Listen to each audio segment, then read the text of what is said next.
Welcome, friends. Today, we are doing another fragrance rotation video for the week ending the 28th of January, 2024. Incredible. That's right, friends. Once again, I have returned to you with another fragrance rotation video, as I am wont to do. I realized the other day I've done well over 100 of these so far. So I'm pretty happy with the consistency, you know. Anyway, I've been looking at this week's perfumes, and I've worn a couple of things that I haven't worn for a while, especially today. And I'm wearing it now, and I'm pretty happy with it. Just got out of the shower, had to reapply. It was fun. Anyhow, we will start at the beginning, because that's where I usually start. If it ain't broke, don't fix it.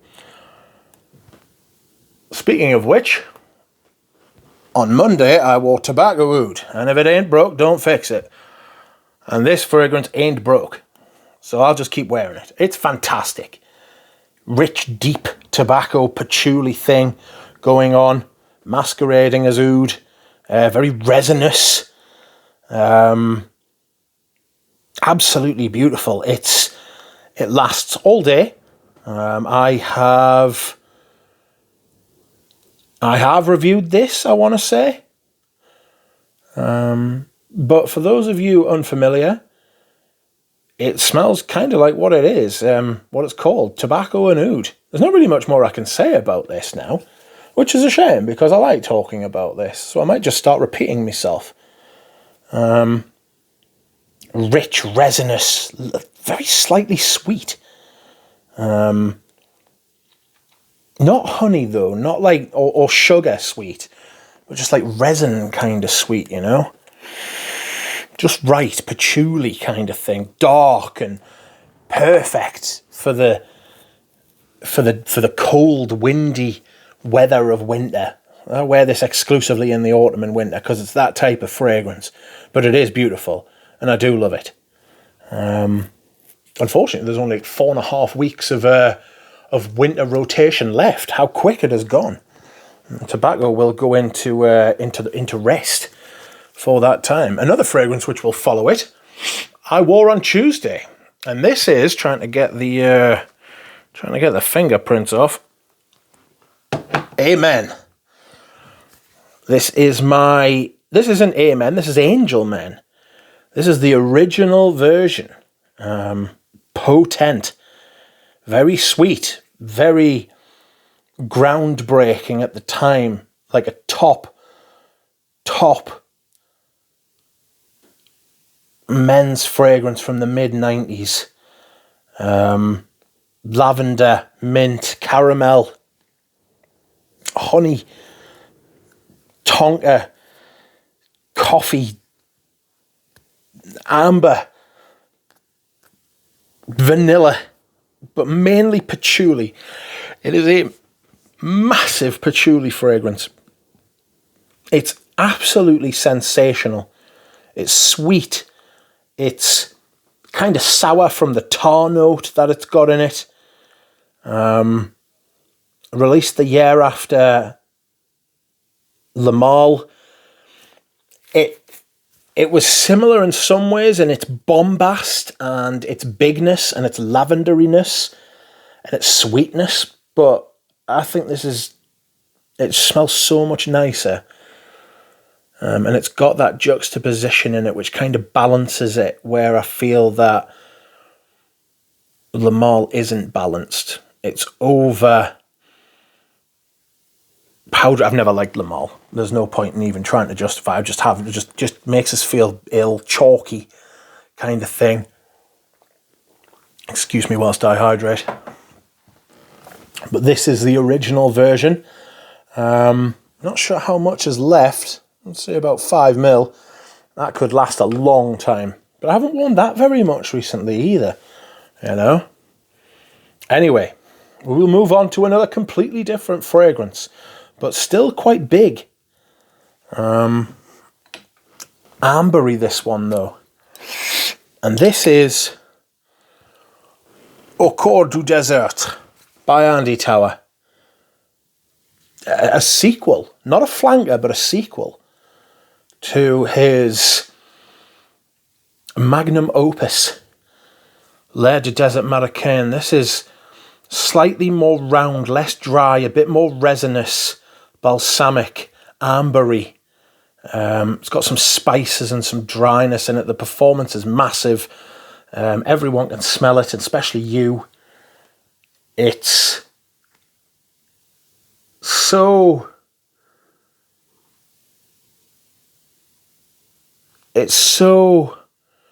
rich without being cloying.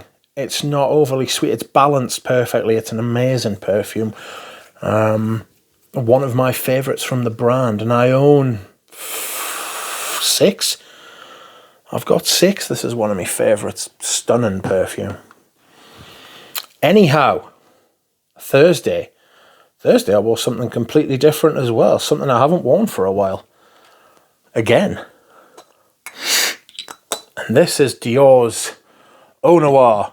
My favourite, honestly it is. You can't see it on the label because the light's shining on it too much. It doesn't like white. This light kind of bleaches out, but this is the green juice version, the Eau de Parfum. I would love to get my hands on a cologne version. So if you're selling a cologne version, please let me know, but I won't pay silly money. Excuse me whilst I hydrate. Very thirsty today. This is lavender. I think you could wear this in spring. It's like a dark lavender, sage, licorice, green, slightly curried thing at the top. There's a legend that there's a strawberry note in here, which I'm sure I get. I'm sure I get a bit of strawberry when it's on my skin. Get coffee as well. An amazing fragrance. It's Coeur de Jean's finest work, in my opinion. It's not his most popular. In fact, it's possibly one of his least popular fragrances, but it's certainly his best. Before he went down the musk laundry hellhole that we now occupy in the fragrance land, where everything smells like fucking dryer sheets with a flick of something here and there. And it feels like it's Coeur de Jean's world and we're living in it. And unfortunately, it's not the world of Eau Noire. He left that one behind. His most recent releases from Dior appear to be a bit drab, which is, I imagine, what Dior are looking for, because that's all they keep putting out for the last 5 or 6 years. But this is not that. This is a sensational Christian Dior fragrance. I would highly recommend you try to get your nose on it. It's been re-released by Coeur de Jean, ironically, but they've taken the colour, the colour out, the dyes out to make it green, which is a shame because I think it adds something to the experience, you know.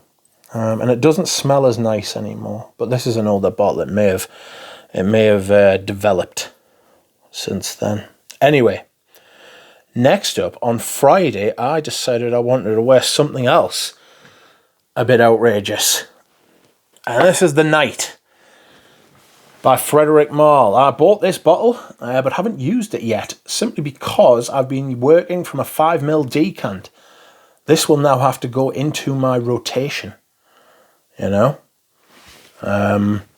This is stinky, cheesy oud. I think Eugene described it as hemorrhaging ox arse. Cheesy, oudy, a little bit spicy, rosy. Very beautiful, very well made. Not your typical oud rose thing. You know, it's got the rose oud saffron thing going on, but there's like sandalwood in it. It's a bit more ambery, a little bit more resinous. More palatable for the Western nose, this kind of oud anyway. It's not the world's most expensive oud, though, that they've used in it. I mean, it's bloody expensive to buy. I paid at the old prices. You try and buy this now, you'll pay silly prices. I wouldn't recommend buying this at retail. definitely sample before you go anywhere near something like this. But this is the night. Lasts all day, and if it gets on your clothes, it'll last all week. Saturday, I wore something else. I think this is the first time I've worn this year, possibly. This is Coromandel by Chanel.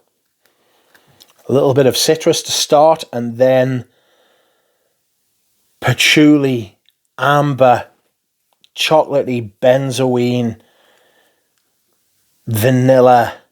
I kind of, when I wore this, it clicked for us a bit, because this is, I always thought of this as a patchouli fragrance, but now I don't. I kind of feel like it's an amber fragrance, you know. I bought this second-hand, aftermarket, compared it to my Borneo 1834, which is in the Graziel, so it's not the original, and frankly, I prefer Coromandel by far to the Graziel version of Borneo 1834. Haven't smelled, or have I smelled the original? I can't remember. Well, this has definitely got link. I mean, same perfumer and stuff. So it's definitely got links to. It's definitely got links to Borneo 1834, but it's made by Chanel, so it's just more smooth, more round, more filled out, better quality ingredients and stuff like that. It's an awesome perfume. I'm still coming to terms with it. I'll probably wear it a few more times over the coming weeks before I rotate back to spring and summer, just to get my feet under the table with it. And last but not least, my scent of the day. My scent of the day is something I definitely haven't worn this year, and I'm glad I've worn it, because when I sprayed it on at first, I was like, wow, this is amazing. And this is Fahrenheit Absolute. This is one of Demachy's best for Dior by some considerable distance. His later Dior offerings were really poor, in my opinion. This is one of his earliest ones, and this is up there with Eau Sauvage Parfum. It's up there with Ambre Nuit. Definitely one of his best. It's myrrh, there's violet, incense, ambery, maybe a little bit of leather.